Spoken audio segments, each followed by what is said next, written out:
રાજકોટમાં આંગણવાડી કાર્યકર બહેનોનું વિરોધ પ્રદર્શન યથાવત છે। સતત બીજા દિવસે આંગણવાડી કાર્યકર બહેનોએ વિરોધ પ્રદર્શન ચાલુ રાખ્યું।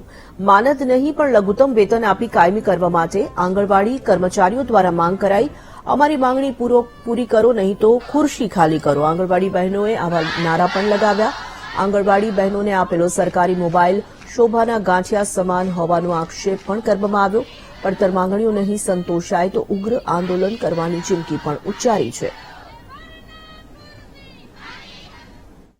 તો ટેકનોલોજી કેટલી વિકસિત પામી આપણા પાસે કેવો સરસનો ફોન હોય છે। આપણે પર્સનલ માટે તો સરકાર એના સરકારી કામકાજ માટે સારો ફોન ન આપી શકે?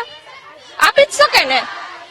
કેટલા દિવસથી આ મોબાઈલનું તો આજકાલ ને કેટલા વાતથી રટણ જ છે, પણ હજી કાંઈ સુધારો કાંઈ ફેરફાર કરવામાં આવ્યો નથી। બસ આમ નામ જ કે આપશું પણ ક્યારે? હવે હું મારો પોતાનો મોબાઈલ વાપરું હું, એમાંય મારે મહિનાનું 400 રૂપિયા હું બેલેન્સ કરાવું અને મારો પોતાનો મોબાઈલ સતત આંગણવાડીના કામમાં જ વપરાય છે।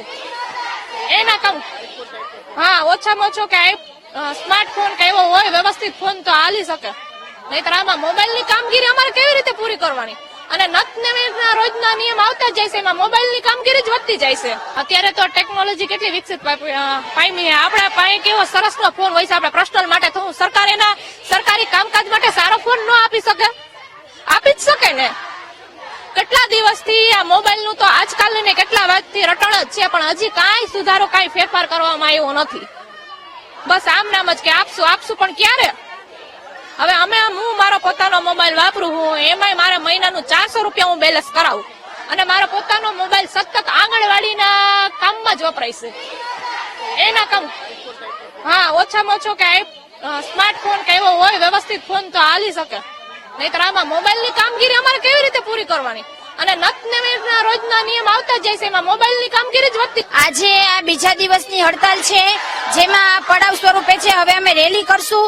આ બીજા દિવસની હડતાલમાં પણ સરકાર તરફથી કોઈ પ્રતિસાદ મળેલ નથી અને જો હજી પણ બેઠક માટે નહીં બોલાવે તો આનાથી પણ ઉગ્ર આંદોલન કરશું। આજે સૌરાષ્ટ્રમાંથી અનેક તાલુકા જિલ્લાઓમાંથી અહીંયા હેલ્પર વર્કર બહેનો આવેલા છે। આંગણવાડી બંધ છે, આશા વર્કર બહેનો, આશા ફેસિલિટેટર બહેનો, દરેક બહેનો અહીંયા આવેલા છે અને દરેકની એક જ માંગણી છે, લઘુત્તમ વેતન આપો, કાયમી કરો। જો સરકાર નહીં સાંભળે તો આનાથી પણ ઉગ્ર